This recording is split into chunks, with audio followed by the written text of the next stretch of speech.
Qu'est-ce que t'en dis? Carrément. J'adore.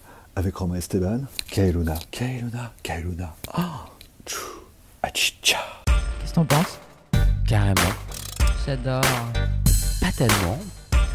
Grave. Exactement. Kailuna. Kailuna. D'un jour de mars entre les brumes, c'est cette photo de Romain Esteban qui m'a scotché. Scotché par ce que j'ai ressenti, éprouvé, intégré, pulsé. Ce sous-sol de RER, ces artères presque tamisées, ambiance utérus, grotte, soirée underground, je ne saurais la résumer. Cet homme qui avance seul là où d'habitude la foule grouille, c'est visionnaire, brutal, esthétique malgré tout. Visionnaire car à l'écoute de ce qui était. Finalement, l'avenir n'est que la suite du présent. À ce moment-là, quand il s'agit de choper le présent, Romain Esteban est un cartomancier. Son tarot, ce sont les clichés d'une réalité. Ses photos sont comme des symboles. Elles ne se regardent pas. Elles se vibrent, elles se ressentent. Elles en appellent à l'intelligence du cœur, celle qui nous permet d'entendre l'instinct. J'ai toujours voulu le podcaster, mais l'instinct, justement, m'a toujours soufflé de laisser faire le temps. Son grand cœur a fait le reste. Alors certes, Romain Esteban est un photographe reconnu, mais c'est aussi et surtout un homme généreux, authentique et franc. S'il a quelque chose à dire, il l'exprime. Et la photo n'est pas son seul moyen d'expression. Sa plume, sa voix, ses vidéos sont autant d'outils artistiques au service de son intention. Partagés pour que les consciences s'éveillent. Bonjour Romain. Bonjour K, bonjour Luna. Salut Romain. Alors Romain, j'ai envie de rentrer dans le vif. Sans doute ton énergie qui l'induit, tu peux donner l'impression d'être accro à l'hyperactivité. Alors si tu veux bien, démarrons ce podcast sur cette énergie vitale, cette capacité que tu as à embrasser autant d'activités et d'intensité dans leur réalisation. D'où te vient-elle ? Écoutez, déjà c'est un plaisir d'être à votre micro, chers amis, aujourd'hui, et sur l'intensité à vivre ou dans l'activité ou la passion des réalisations. Le truc est assez simple. Moi, j'ai été élevé dans une famille où on a toujours eu, je pense, ce scope un peu du temps qui passe très très fort, qui est un peu le grand drame de tous les photographes, puisqu'on observe comme ça le temps et on se voit vieillir et on voit vieillir aussi nos modèles, etc. Donc moi, mon grand-père disait toujours, ça passe vite une vie de bonhomme, et j'ai quand même un peu cette petite phrase-là qui me rôde autour du crâne à longueur de temps. Donc une journée, ça fait 24 heures et tant qu'on n'est pas fatigué, il faut la vivre à fond. Donc voilà, entre autres, pourquoi je suis sans doute hyperactif, je sais pas si c'est le terme, mais que je multiplie les jobs, les projets, comme vous avez pu le dire dans l'introduction, et donc de pouvoir vivre ça intensément pour ne rien regretter, jamais. Il y a peut-être une base génétique aussi à tout ça, non ? Alors écoute, je suis pas très fort en sciences nat ou quoi que ce soit. Ah bon, bah, très déçu, on raccroche. Tu sais, on parle beaucoup de vitalisme, de vitalité. Voilà, ouais. Bah écoute, moi là-dessus, je sais pas. En tout cas, il y a un truc qui est clair, c'est que forcément, tu construis ta vie, en tout cas dans les premières années, un peu en effet miroir de certains modèles que tu as pu avoir quand tu étais jeune. Et forcément, moi, de voir mon grand-père gamin monter sur des scènes, photographier aussi, il fait partie de cette rare population de sa génération, on parle des années 50-60, à avoir fait le tour du monde avec ma grand-mère, avec mon père et son frère. Et voilà, sans doute le côté très débridé, dans une époque sans doute très corsetée, et qui m'a donné, moi, envie de suivre un peu ce chemin-là. Mais oui, il y a de la vitalité, il y a encore une fois ce scope de vivre au jour le jour, tout en étant les deux pieds sur terre et en sachant sans doute où aller. Bon, je vais te laisser tranquille avec cette question-là, mais il y a toujours, sans interprétation, mais non pas une peur de la mort, mais en tout cas une conscience qu'un jour, à un moment, tout ça s'arrête et que l'important, c'est de vraiment en profiter à fond, ou je me trompe ? Oui, forcément, on en reparlera peut-être au long de l'émission, mais t'as des expériences de vie aussi, et sans tomber dans le pathos. Moi, il y a eu deux, trois carrefours de vie comme ça. J'ai failli claquer en 2006, j'avais même pas 30 piges, sur lequel tu te retrouves comme ça dans une chambre d'hosto à 3 heures du mat, sur lequel tu es en train de te taper une péritonite de première catégorie. Je sais même pas parce que ouais, je suis tellement pas fort en sciences nat et j'étais déjà hyperactif à l'époque. On te pardonne, on te Que, pardonne. voilà, voilà, quand t'as un mec qui te dit à 3h du matin, bah écoutez, voilà, on va vous opérer et a priori il y a une chance sur deux pour que vous voyez la lumière blanche, je crois que c'est ce genre de truc. T'as 30 ans à ce moment-là, quand le premier carrefour là, 30 ans. Ouais, à peine, ouais, j'ai 29 piges, ouais. Et sur lequel t'as, pour l'anecdote très drôle quand même, à l'hôpital Ambroise-Paré de Boulogne-Billancourt, et j'embrasse une jeune interne psychiatre qui te dit à 2h30, ça serait peut-être pas mal que vous appeliez votre fille, sait-on jamais. Donc là, du coup. Ouais, tu comprends. Donc voilà, donc là, t'as une espèce de carrefour. Encore une fois, ça va, quoi. Je suis pas, voilà, je m'en suis sorti, je me suis réveillé à 7h du mat, j'étais tout fou, je voulais une télé, un pétard, un appareil photo, je sais pas quoi, pour pouvoir immortaliser tout ça. Et puis après, voilà, c'est quand même très très cher en 2012. Qui m'était très très proche et c'est ce qui m'a fait pour le coup venir à la photo à l'époque, puisque voilà, quand tu fais ton deuil de ce genre de truc et que tu regardes des albums photos et que tu t'aperçois que les 10 ou 15 dernières années finalement, à part une ou deux photos, t'as immortalisé à peu près que dalle. Et ben voilà, c'est comme ça que l'histoire de la photo a commencé. Pour faire simple, c'est que tu te dis très vite, en fait, il faut que je prenne plus de photos. Alors, j'étais pas du tout photographe du tout, hein, c'est pas du tout une vocation à la base. Et là, bah voilà, tu prends ce que tu as dans les mains et de voyage en voyage, de regard en regard, et bah tout d'un coup, tu te mets à cliquer comme un grand dératé. Et là, en effet, c'est une espèce de thérapie positive de capter le temps, de le capturer, d'essayer de le dompter un peu tant que faire se peut. Après, c'est pas non plus un truc, je suis pas entre Bachung dans ses heures sombres et le côté un peu cramé à petit feu de Gainsbourg, même si voilà, c'est pour ça aussi que dans ce que je peux faire, des fois le truc peut apparaître un peu dark, mais voilà, on joue aussi un rôle, hein, donc voilà, mais je ne surjoue pas ce rôle, très concrètement, pas du tout. Mais ouais, il faut vivre à fond, Ça passe vite une vie de bonhomme, en effet. J'avais raison, le papy. Et bah d'ailleurs, on va sortir du coup, comme tu le dis, des sciences naturelles pour revenir vers des sciences plus psychiques. C'est sans doute artistiquement passionnant d'adresser cette nature protéiforme que tu portes, mais aussi un peu schizophrénique parfois. Est-ce que tu peux nous parler de tes réalisations artistiques et en quoi elles portent dans leur diversité une part de ta personnalité qui est peut-être multiple, de tes convictions et de tes intentions? De toute façon, je pense que tout artiste, enfin, je sais pas si le terme, je me définis pas comme un artiste, hein, j'ai l'habitude de côtoyer. Bah, oui, mais enfin, c'est toujours pareil, c'est le gap de l'humilité, voilà, d'interviewer dans les minutes photographiques qui est mon émission, des gens qui en ont fait 1000 fois plus que toi et tu les regardes avec une admiration, Jean-Marie Perrier à Nikos Saliagas ou d'autres parcours peut-être des fois un peu moins connus, mais qui forcent aussi l'admiration. Donc là, voilà, tu mets sur l'autel de l'artistique des gens qui, voilà, ont une vie d'artiste en tant que tel. Moi, j'ai pas toujours été artiste, même si, voilà, j'ai sans doute ça dans l'âme. Donc, oui, c'est forcément schizophrène des fois de passer, voilà, d'une interview. Derrière un micro, quand tu reçois des personnalités ou des gens un peu moins connus, et de mettre tout ça en musique, et puis après derrière de les photographier ou de photographier des séries qui, en effet, là pour le coup, sont excessivement diverses. Mais c'est ça aussi qui fait le sel, pour moi, des photographes, c'est d'être capable, avec la même teinte, avec la même patte, avec la même touche, de passer, voilà, d'une série avec des enfants jusqu'à des portraits de gens un peu plus connus, en passant par des trucs que j'ai pu faire pour la Fondation Alzheimer, ou plus récemment en allant photographier ma meilleure pote qui est atteinte d'un cancer. Là, ça fait un peu Rémi sans famille, là, ce que je suis en train de faire, ma famille de rien. C'est pas de drame en drame, mais et après derrière, oui, en effet, d'avoir le plaisir lors du deuxième confinement d'aller faire une série avec Jeanne Morel, qui est une danseuse absolument magnifique. Et donc voilà, de faire des sauts de puce, entre guillemets, d'un univers à un autre en photo, et puis après d'y poser ta voix, de mettre de la vidéo par-dessus, les émissions qui s'instruisent en parallèle. Donc forcément, ça donne un espèce de conglomérat sur lequel, quand tu regardes ça et que dans une seule semaine, finalement, tu as tout qui apparaît au grand jour et en quelque part, j'allais dire au grand public, tu te dis, ce mec-là, il a forcément des journées 20 heures sur 24. Et un coup, il met sa voix, un coup, il met des mots. Et puis, ce qui est très déroutant, c'est que je suis capable de passer d'un truc, et je crois que c'est un peu le fond de la question, quelque part, où Mais qui es-tu, Romain Esteban?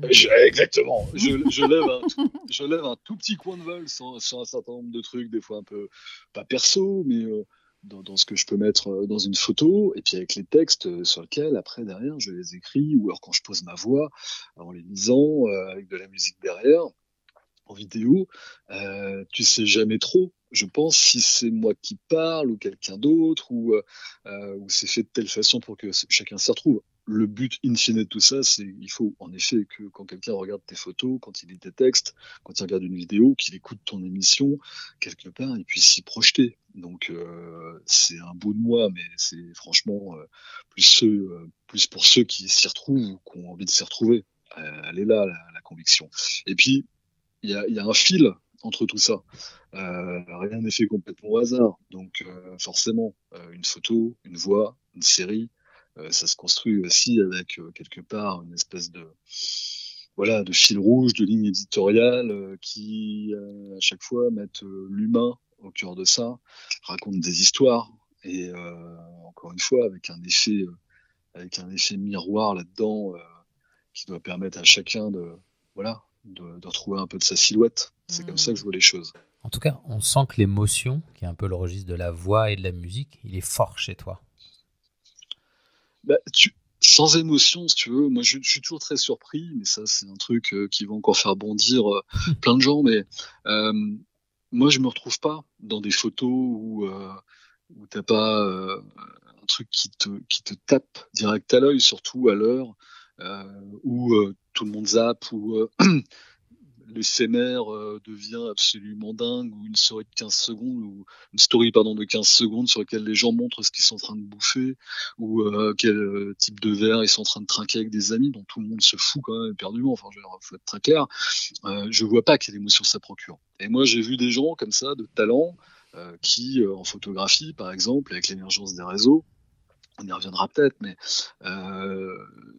sont devenus des gens qui ne se ressemblent plus, parce qu'il n'y a plus d'émotion, parce qu'il n'y a plus rien là-dedans, parce que moi je vois pas des fois quel est l'intérêt de faire du copier-coller, et que une émotion qui a été faite il y a 3 ans, finalement tu la répliques à tour de bras.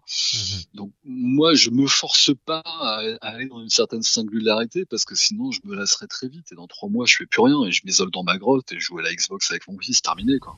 Non, voilà. Mais attends, tu me fais toute transition. J'ai envie de t'entendre là-dessus avant de t'isoler dans ta grotte. Excuse-moi, Romain. Et c'est pas prévu. Hein. Ouais, c'est pas prévu.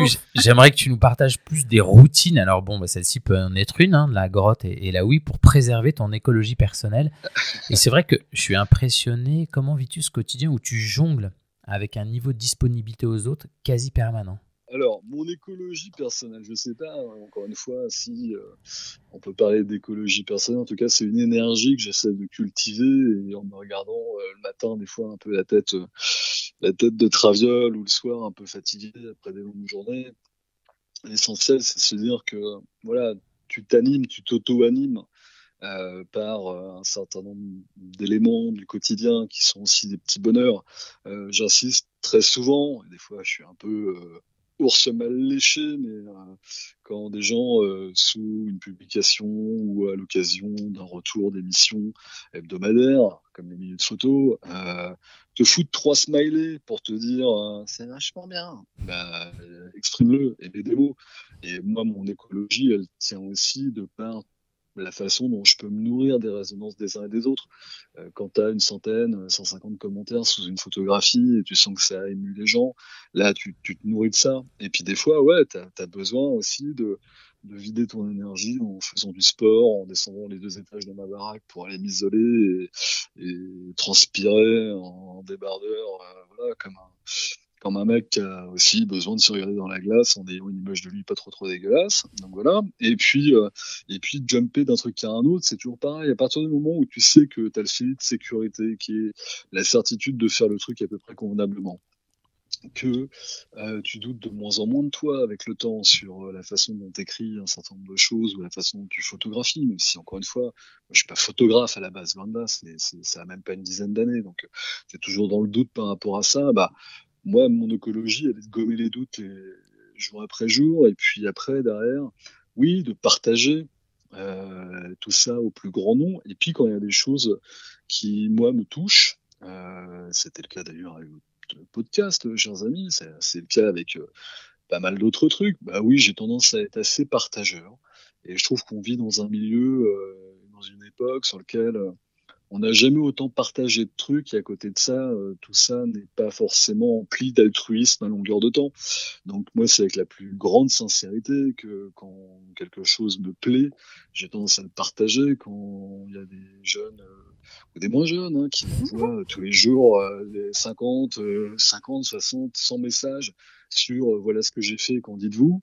Je fais rarement le mec qui ignore ça ou qui envoie balader tout ça. Même si après, derrière, moi j'ai eu l'occasion de bosser très longuement avec des gens comme Universal Music ou autres, et sur lequel tu as quand même les grands chantres de toutes ces maisons de disques dans l'événementiel, qui est un milieu dans lequel j'ai bossé pendant des années, sur lequel on dit quelqu'un qui sait pas chanter, il faut lui dire très très vite, quoi. Donc voilà, donc je suis aussi des fois sans concession. Voilà, je suis pas le mec qui partage gratos. Il y a des trucs sur lesquels je trouve que c'est de la merde, et je dis pas aux gens que c'est de la merde, mais je leur fais comprendre que ils viendront pas forcément bouffer à ma table parce que c'est pas forcément ma conviction. Voilà, mais après derrière, moi j'aime bien aussi quand ça fait partie aussi de mon éducation, quand tu donnes à quelqu'un, que quelqu'un te donne en échange, mais c'est pas dans une logique encore une fois égoïste, c'est juste histoire de dire que voilà, c'est quand t'invites des potes, c'est mieux. Pardon ? Équilibré et équitable, c'est mieux. Ouais, j'ai toujours là-dessus cette conviction que si t'es juste, globalement, on te le rend bien, quoi. Voilà. Donc, c'est pas complètement moi, faux, je suis pas con gratuitement. Ça m'arrive de l'être, mais vraiment. J'ai mes excès de colère. Je peux partir dans des colères noires absolues. J'ai aussi mes agacements assez récurrents, voilà, qui me fatiguent moi-même. Mais globalement, ouais, je trouve que on partage pas toujours à bon escient. Et encore une fois, quel est l'intérêt de pas partager un truc qui te plaît ou de pas l'exprimer vraiment, quoi. Moi, je suis toujours très surpris d'avoir des gens qui je vais vous donner un exemple récent. Encore une fois, malheureusement, au mois d'août dernier, ma meilleure pote, là, on lui apprend qu'elle a un cancer, dans une espèce de phase hyper avancée, etc. T'as la pudeur du moment, voilà, j'insiste pas trop à l'idée de faire quoi que ce soit de cette histoire-là, et puis pour elle, c'était très très difficile, et puis peu de temps avant Noël de 2020, un peu sur un coup de tête, je lui envoie un truc en disant, et voilà, elle avait perdu ses cheveux, tout ça. Et je lui dis, il faut qu'on fasse quelque chose. Il faut que tu arrives à dompter ce truc-là. Et donc, 24 heures plus tard, je me pointe chez elle un matin et on fait une série de photos et on fait un film, enfin, une espèce de 50 secondes autour de ça. Les mots viennent très vite, les photos sont assez évidentes, alors que je la reconnais à peine, ma pote, et elle-même se reconnaît à peine. Et le truc se diffuse très rapidement parce que voilà, ça fait partie des séries sur lesquelles tu sais que tu peux être en proie au doute très peu de temps après si tu laisses mûrir trop le truc. Ouais, et donc 24 heures, 48 heures plus tard, je diffuse quelque part la bande-annonce, le teaser de la série, même si le terme n'est pas forcément très bien choisi, sur lequel voilà, les mots que je fous sont assez punchlinés. Dormir avec, se réveiller, se dire que ce truc est toujours là. Cet invité inattendu qui te gangrène de haut en bas. Le jour, la nuit, l'automne, l'hiver. Et cette annonce d'un soir d'été. La trouille au ventre, les larmes qui viennent. Tu sais que ta vie a basculé. Qui te bouscule tes habitudes. Et le putain de regard des autres. J'ai beau savoir, mais j'ai du mal. Dans ce miroir, même la tête haute. À chaque minute, chaque heure se battre. Le cœur lassé, parfois j'avoue. De tutoyer tous mes stigmates. Mais promis, j'en viendrai à bout. Encore à corps, droite sur le ring. Je te préviens, je n'aime pas perdre. Même si c'est hard, même si ça mine, de vivre alors avec cette merde. Et là, boum, quoi. Là, boum, t'as ton truc qui est partagé 40 fois, t'as les premiers messages qui arrivent, t'as des commentaires absolument de dingue, tu reçois de parfaits inconnus, ça m'arrive souvent, mais là, sans doute plus que de raison, plein de gens qui tout d'un coup s'expriment, et s'expriment pas avec 3 yeux cœur, quoi. Pas les emojis yeux cœur à la con, et qui là, tout d'un coup, t'embarquent avec eux. Et toi, t'es quelque part un peu le témoin d'un truc, dont tu sais que ta pote va peut-être pas, va pas s'en relever de suite, que c'est compliqué, etc. Et là, tu dis, ça y est, il y a un truc qui est en train de se passer qui est absolument incroyable. Et très curieusement, et pour revenir un peu à l'origine de mes dires, t'as plein de gens qui m'ont envoyé des trucs en message privé et qui me disaient formidable série, quelle courageuse, Prisca la magnifique, etc. Ça s'appelle Prisca, ma pote. Et pour le coup, tu vois, je deviens ours grognon quand c'est moi. Je dis mais c'est pas à moi qu'il faut le dire. Tu vois, et heureusement que je mets pas la voix, parce que tu vois, je le dirais de façon très, très con. Mais c'est pas à moi qu'il faut le dire. À un moment donné, mais tu es dit à elle. Et limite, alors que ça partait d'un bon sentiment, quoi. Et voilà, dans ces moments-là, tu vois, je peux être très débile, quoi. Et pour le coup, après, alors manque de peau pour elle, elle a reçu du coup 500 messages, parce que je reroutais vers elle, et quelque part, et ça lui a fait un bien de taré. Mais moi, c'est sans doute une des séries que, voilà, dont je suis le plus fier. En même temps, elle est récente, et comme tu es toujours fier, beaucoup des séries que tu viens de faire ou qui sont à venir, et que tu oublies des fois un petit peu ce qui s'est passé avant, mais voilà, il y a plein de séries dont je suis fier, mais celle-ci, je suis très très très fier de ça, quoi. Bon, il y a un besoin quand même chez toi d'être reconnu et puis surtout de justice. Justement, si on parle de justice, on peut dériver sur une forme de justesse. Quel regard portes-tu, même si tu en as un peu parlé, sur les dictates qu'imposent les réseaux sociaux, les social media, Romain Esteban, comment on peut s'investir auprès de sa communauté quand on a autant finalement d'audience que toi avec... Moi, je l'entends, quelque chose qui est, somme toute, énergivore et parfois même nerveusement hostile. Il est toujours de bon ton, à peu près au milieu d'émission, de dire c'est une excellente question. Pour rassurer cette interview, Non, mais je sais que j'aime bien. Il n'est pas besoin d'être rassuré à cet endroit. À d'autres, oui, mais pas celui-là. Déjà, juste avant, tu évoquais le fait de dire besoin d'être reconnu. Mais moi, ça, si tu veux, c'est la vanne du siècle. Je me suis un peu frité comme ça, avec des gens des fois qui disaient, mais quel est le besoin d'être reconnu, etc. Tu te dis, mais attends, si tu connais, toi, un chanteur qui a envie d'arriver dans une scène en ce moment, remarque, il n'a pas de bol, mais sur une forcément, scène. Elle sera vide. Alors, voilà, mine de rien, dans la vie normale, réelle, que j'espère retrouver très vite, tu connais un mec qui a envie de faire une Coupe du Monde de foot avec personne dans les tribunes. Tu connais quelqu'un qui est, voilà, le chanteur ou l'artiste ou un humoriste. Moi, j'ai plein de potes qui sont humoristes, musiciens, tout ce que tu veux. C'est mentir que de dire que t'as pas envie quelque part d'être reconnu ou que ce que tu fais ou l'énergie que tu mets là-dedans, à un moment donné, soit vu par personne. Moi, je suis toujours un peu épaté quelque part du côté très focus du truc. Et quelque part, c'est con, mais ça va en faire partie par rapport à la question là sur les dictats entre guillemets des réseaux sociaux. C'est ça, en fait, t'as pas forcément envie d'être reconnu, t'as juste envie que toute l'énergie que t'as donnée à un truc auquel tu crois, à quelque chose dont tu sais que ça peut toucher les gens, que à un moment donné, si le truc résonne pas comme tu voudrais que ça résonne, moi j'ai vu tellement de gens avoir du talent, mais un talent de dingue, et quelque part, ils passaient 20 ans, 30 ans de leur vie en s'épuisant, et quelque part, de voir à côté de ça, et ce qui arrive parfois aussi sur les réseaux sociaux, des gens qui, objectivement, alors c'est toujours subjectif, mais ça résonne creux, ça sonne creux, ça sonne vide. Moi, je me suis foutu récemment juste histoire de voir sur TikTok, et j'ai rien contre ce truc-là. Mais globalement, les machins qui font des millions de vues, faut juste m'expliquer qu'est-ce qui va durer, qu'est-ce qui va marquer le temps. Je veux dire, quand tu vois 3 pintades de 20 ans sauter dans leur shirt sur une musique de Bizet ou je sais qu'est-ce, tu te dis, il est où le message, quoi? Et moi, les trucs sans fond, juste la forme, sans mauvais jeu de mots par rapport à ce que je viens de dire juste avant, j'ai vachement de mal avec ça. Et c'est vrai que si tu veux, sur le diktat des réseaux sociaux, moi, il y a deux grands volets par rapport à ça. C'est que je trouve que t'as des gens qui ont du talent, qui peuvent être eux, qui ont des choses à raconter, qui le font quel que soit leur art, hein, la photo, la peinture, la vidéo. Moi, je vois tellement de gamins qui ont 16 ans, qui ont un talent absolument fou, et qui, à un moment donné, dans la trouille d'avoir 3 likes de moins, dans la trouille de faire un peu moins de vues, vont s'engouffrer dans une brèche de tendance absolument idiote. Moi, j'ai vu énormément de gens avoir des vraies belles choses à raconter et qui, hop, un jour, ont une photo, par exemple, si je prends les photographes, va se faire une jolie carrière. Et tout d'un coup, ils vont se dire, ce style-là, faut plus que j'en sorte. Et voilà quelle est ma vie définitivement, et c'est un peu c'est ce que j'appelle la Patrick Hernandez touch, quoi. C'est Born to be Alive, t'en as fait une et puis t'oses plus rien faire derrière. J'ai rien contre Patrick Hernandez, mais c'est un peu l'idée, quoi. Ah oui, voilà, parce que quand même ça a traversé les époques. Et évidemment, je veux dire, le mec que j'adore de moment, je trouve ça puis on a hâte de redanser sur lui avec des gens autour de nous. mais je trouve ça formidable. Mais si tu veux, c'est tellement mieux quand même d'avoir une chanson phare et puis quand même tout un tas d'albums autour de ça qui ont construit ta carrière.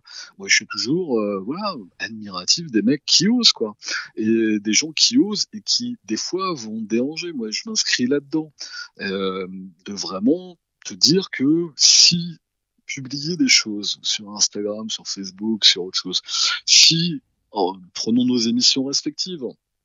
Moi, dans les minutes photographiques, c'est clair que quand j'invite un Miko Saliagas, quand j'invite une jeune femme comme Maud Chalard, qui est ultra suivie sur les réseaux, c'est sûr que je fais des audiences de grands malades. Mais tu vois, premier truc, c'est que c'est clair que quand on a discuté avec le partenaire de mon émission, avec mes producteurs, que j'embrasse, Benjamin Muller et Vincent Gérard, de la thématique, la musique en photo, la photo en musique, qui est une émission qui sort dans la saison 2.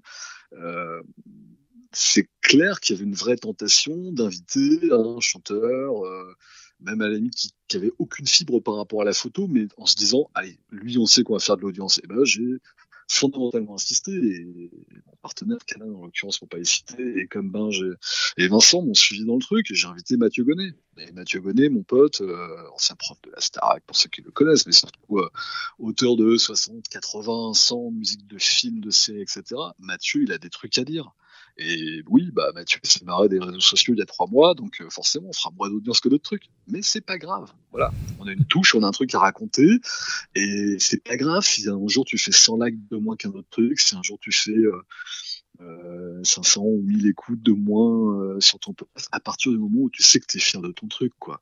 Et je ne peux pas comprendre suffisamment depuis 1 an le masque sur la tronche pour foutre un masque et ne pas être toi dans ce que tu peux faire artistiquement. C'est une tristesse absolue. Ou alors c'est vraiment révélateur du fait que t'as pas grand chose à dire ou pas grand chose à raconter, donc tu fous toujours la même photo, tu racontes toujours la même histoire, tu fais toujours la même musique, et auquel cas écoute, t'as quand même une vie très chiante, et ceux en face de toi qui te le disent pas, voilà. Et moi, le diktat des réseaux sociaux, des gens qui te vendent toujours la même soupe à longueur de temps, et en face, trouve quand même, c'est là la stupidité du truc, formidable. Et en face, t'as quand même des gens quand même qui arrivent toujours à foutre la même phrase ou le même truc. C'est-à-dire qu'ils sont quand même, tu vois, ils sont dans une salle de 20 mètres carrés, et ils tournent dans la salle tous ensemble en disant c'est vachement bien, c'est vachement bien, c'est vachement bien, c'est vachement bien, c'est vachement bien.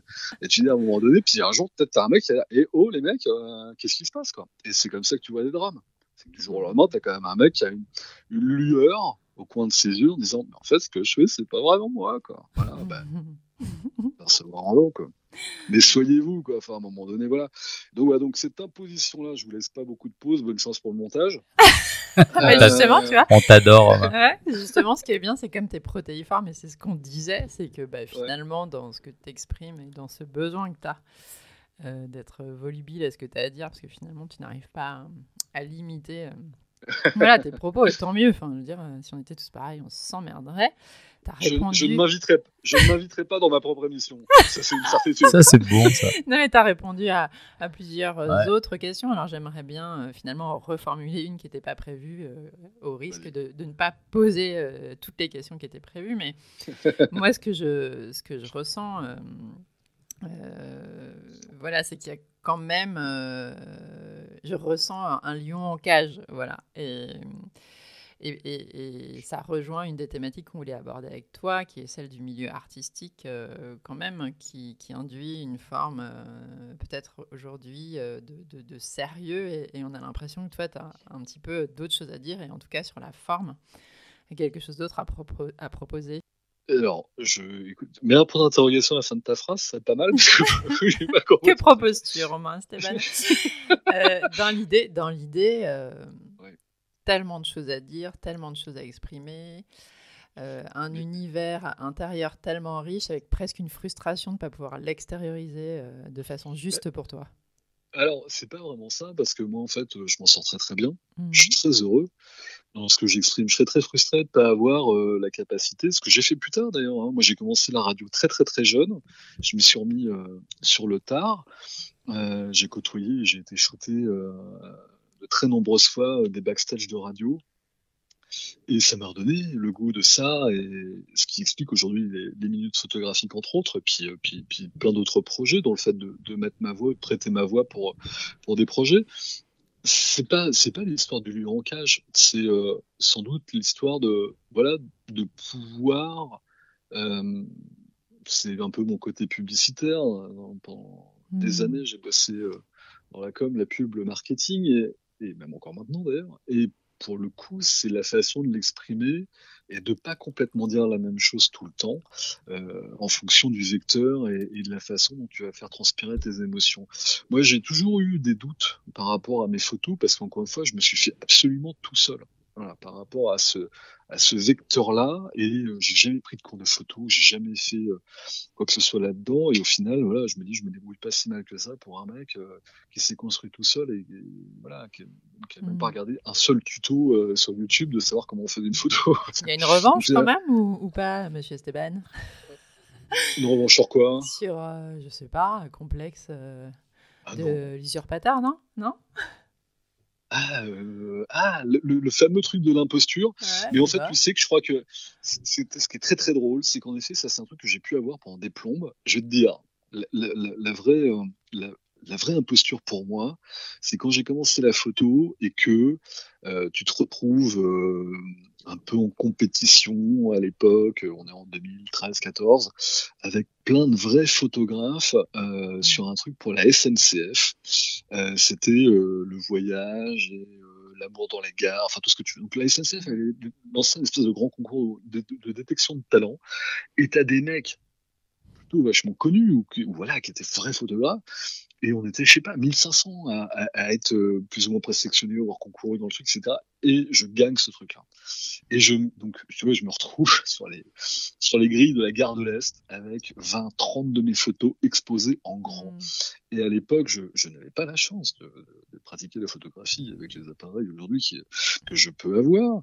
Et là, tu te dis, putain, mec, j'ai des photos sans aucune connaissance, et c'est toi qui as te retrouvé sur les grilles de gare de l'Est. Et là, oui, tu te dis, là, c'est une imposture. Honnêtement, aujourd'hui, non, c'est pas. Donc aujourd'hui, t'es un vrai photographe. Bah, écoute, je sais pas si je suis un vrai photographe, en tout cas, de par la résonance que les photos peuvent avoir, a priori, je suis pas complètement merdique en la matière, donc voilà. Après, de là à te dire que, c'est très drôle, parce que tu vois, pas plus tard que ce week-end, j'ai des auditeurs de l'émission qui m'envoient des trucs, qui me demandent des conseils en matière d'achat d'appareils ou des trucs, et des fois, t'as des types qui t'écrivent avec des termes de complexité de dingue. Et là, pour le coup, il y a un truc qui m'a toujours fait marrer, c'est que moi, je dis haut et fort, je suis pas un technicien de la photo, je suis pas un type qui va être capable de te faire 30 minutes sur YouTube pour t'expliquer la longueur focale avec le diaphragme de machin et la bonne lumière et les ISO, etc. Le truc de geek photographe m'emmerde au plus haut point. Voilà. Et peu importe l'ivresse, vu que l'histoire du flacon et tout le bordel là, donc voilà, donc en fait, peu importe le flacon tant qu'on a l'ivresse. Exactement, merci. Ah mais Romain, c'est une transition toute faite, parce que là, à mon avis, tu vas adorer ce que je vais te dire, parce que t'es fan de foot, je crois. Ce qui changera de la question d'avance en 5 secondes. Exactement. C'est très moche par rapport à la co-animatrice. Non. Tu mesures pas encore notre complicité. Alors, je crois que tu es fan de foot. On va parler un peu foot, et fais attention, parce que Luna maîtrise très très bien. Et elle me dit, j'ai envie de poser une question à fan de foot. Fais-nous un peu rêver, là. Pitch-nous ce sport. Parce que tu nous parles de Coupe du Monde. Moi, ce que j'ai envie de te dire, c'est que ta Coupe du Monde, tu la joues avec la photo, quoi, quelque part. Tous les autres terrains, c'était forcément des terrains chez toi, des dons naturels, une voix radiophonique, un talent vraiment pour créer des univers. Mais cette Coupe du Monde, c'est la photo. Je dirais que la photo, c'est plus le challenge sur lequel gravitent encore autour de moi des fois des aspects de doute sur lesquels je suis pas sûr à 100% de moi. Les mots, c'est un truc que je pratique depuis l'âge de 7-8 ans et sur lequel je sais que cette plume-là, si tu veux, elle vient toute seule, il n'y a pas de problème. La voix, c'était un nouveau défi et le lancement des minutes photo graphiques et puis d'autres projets derrière.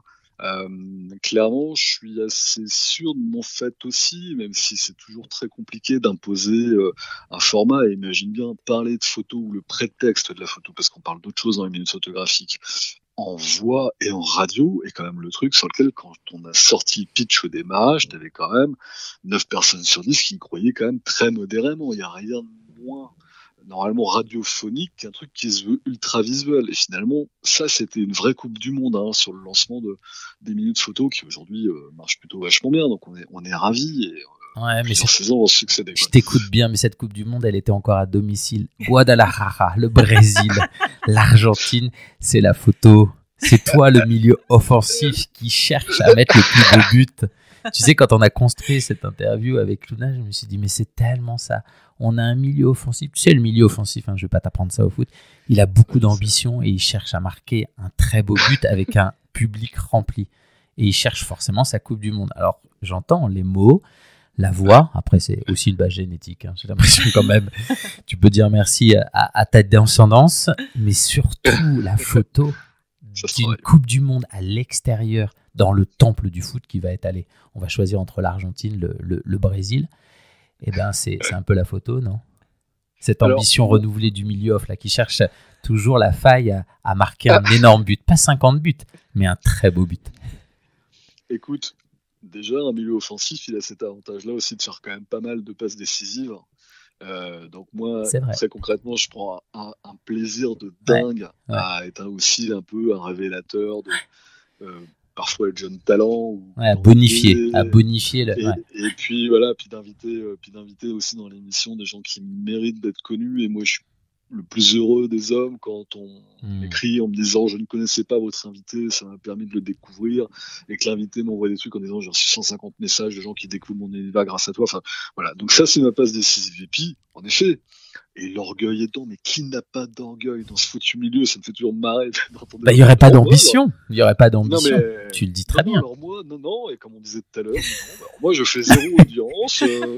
Mes photos sont magnifiques, mais personne ne les voit. Et, voilà, fin de saison, j'ai 30 passes def et aucun but. Exactement. Non, même pas. J'ai dribblé 4 mecs et ça a fait 0 but et ça a apporté que dalle. Donc, en fait, voilà. Mais je fais des talonnades comme personne. Ah oui. Voilà, bravo bonhomme, mais là, pour le coup, c'est pareil. Il y a peu de DVD des talonnades. On fait des DVD des buts. Exactement, et puis là on retourne sur nos gars tout à l'heure qui tournent dans la même pièce de 20 mètres carrés. On dit oui, non, tu dribbles tellement bien, c'est vachement bien, et toi, ah oui, j'adore comment tu dribbles, et puis voilà, et ça fait jamais but. Donc à un moment donné, tu te fais chier. Donc pour le coup, ce qui est génial, c'est qu'en plus de ça, tu évoquais un truc, et je vois où vous voulez m'emmener, et ça c'est votre côté bobo qui est très désagréable. On vit en Creuse, je te rappelle. Fais gaffe, on est dans une cabane en Creuse, donc si tu veux, les bobos... vous avez bien fait de vous barrer en Creuse, parce que vous habitez normalement à 500 mètres du Parc des Princes, là où j'ai habité aussi. Pour le coup, chers amis, l'idée, elle est quand même là. C'est-à-dire que si tu veux, le foot, c'est une analogie des petits bonheurs. Et moi, j'ai eu cette chance-là. C'est dingue que tu dises Guadalajara. Mon premier vrai souvenir de football, c'est chez moi en Normandie, gamin, avec mon père, quelques-uns de ses potes. Et on regarde le France-Brésil. Qui a donné le titre au PSG cette année, qui est devenu le papa du petit Johan et qui a la qualification pour la demi-finale de la Coupe du Monde au bout du soulier. Ah, je ne regarde pas. Allez, mon petit bonhomme. C'est un souvenir de dingue de cette ambiance-là, derrière une téloche, de partage avec ton père. avec ses potes à l'époque, sans doute qu'il y avait déjà 3,3 g, mais toi tu t'en rends pas compte et tu vis dans l'ambiance. Et voilà, et que moi très gamin, j'ai toujours été féru de sport. Tu me mets devant 15 jours de Jeux Olympiques, mais je suis capable de te faire des veillées pour regarder un mec remporter une médaille de bronze français au tir à l'arc, parce qu'il y a de l'émotion, parce que j'adore ça, parce que c'est de l'abnégation, parce que quand tu côtoies, j'en côtoie quelques-uns, des types qui, c'est un boulot de dingue, et t'as toujours un mec dans son canapé qui est là en train de dire pourquoi il avance pas son cul, alors que, enfin, je veux dire, le mec il a consacré 4 ans de sa vie, c'est des drames. Moi j'ai eu la chance comme ça aussi, tout gamin, de jouer à un certain niveau au foot, et je jouais avec des gars dont un gamin qui était mon voisin, qui a joué en équipe de France junior, je crois, de mémoire, et le mec il y a consacré sa vie, il s'est pris un coup de boule un jour, et le mec il a eu le décollement de la rétine, et hop, tout s'effondre. Et voilà, tu peux donner ta place sur un terrain, toi? Tu jouais quelle place, Romain, sur un terrain? Quand j'étais tout petit, comme joue mon fils là en ce moment, qui a 12 ans, donc on va mettre ça dans les années 2020, donc quand je jouais jusqu'en U12, U13, j'étais avant-centre, voilà, j'étais un mec qui claquait un nombre de buts à faire frémir toute la Normandie. Et après, quand je suis passé au foot à 11, je me suis retrouvé milieu défensif, au milieu relayeur. Et parce que j'étais pas forcément très grand à l'époque. Aujourd'hui, je fais 2,03 m, je déconne, je fais 1,80 m. Et pour le coup, j'étais un hargneux sur le terrain de dingue. Et les Golgoth que j'avais en face de moi, j'avais tendance à les savater comme un peu le côté un peu Verratti, tu vois, le petit mec qui fume la nuit, qui commence déjà à avoir une vie très très dissolue. Par contre, une fois qu'il est sur le terrain, c'est le crevard de première catégorie qui est toujours en train de gueuler et qui est toujours allé voir l'arbitre pour l'impressionner. À l'époque, je devais faire 1m60, tu vois, 1m65, et que les mecs sur le terrain, tu te dis, tu vois, moi je suis moins grand que lui, mais par contre, je vais lui mordre les chevilles à ce qu'on a. Donc voilà. La gouaille et la rage, quoi. Ouais, la gouaille, je l'ai toujours, et la rage, je crois. Tu sais, j'ai fait une série au long cours comme ça en photo qui s'appelle À cœur ouvert à rage égale, et qui dure finalement depuis 2015, si j'ai bonne mémoire, sur lequel j'ai eu un certain nombre de modèles, plus ou moins jeunes, devant mon objectif, et qui a un peu une série fil rouge comme ça, avec une série qui me ressemble, mais qui ressemble aussi à ces modèles-là. Des fois, j'en connu, j'embrasse ma pote Gaëlle Petit, ex-star de télé-réalité, aujourd'hui reconvertie dans le développement personnel, qui est adorable, qui est une fille que j'adore, et qui était venue me chercher pour faire des photos en me disant ras-le-bol dans mon image de télé de réalité influenceuse, et je veux mon vrai moi en photo, et j'ai envie que ça soit toi qui le fasse. Et voilà, et elle s'est inscrite dans cette série À cœur ouvert à rage égale, que j'avais commencé 2-3 ans, même plus que ça avant, avec une jeune femme qui s'appelle Aurore, et qui avait eu une adolescence ultra compliquée, qui avait besoin de s'exprimer là, et quand sa mère, qui est une copine, m'avait dit, et en fait t'as transformé mon Aurore grâce à cette série de photos là, et ben voilà, ça c'est bon. Ça, voilà où est ma Coupe du Monde en fait. Voilà. Romantique ou passionné, Romain Esteban? Passionné. Football ou photographie? Allez, photographie. Eh ben écoute, Romain, les bobos de Creuse te remercient de ce moment de milieu off, parfaitement généreux et surtout à ton image. Moi, je trouve que c'est toujours courageux d'être soi-même, et force est de constater que tu l'es. Merci beaucoup, Romain. C'était un grand kiff. C'était un très grand kiff pour moi d'être dans ce fameux podcast que j'écoute depuis pas mal de temps, et je trouve en plus de ça admirablement foutu, dont cette petite bande-annonce avec le carrément. C'est leur boulot dans l'informatique. Les médias sont fiers de payer beaucoup d'impôts. Les bobos. Les bobos. Les bobos.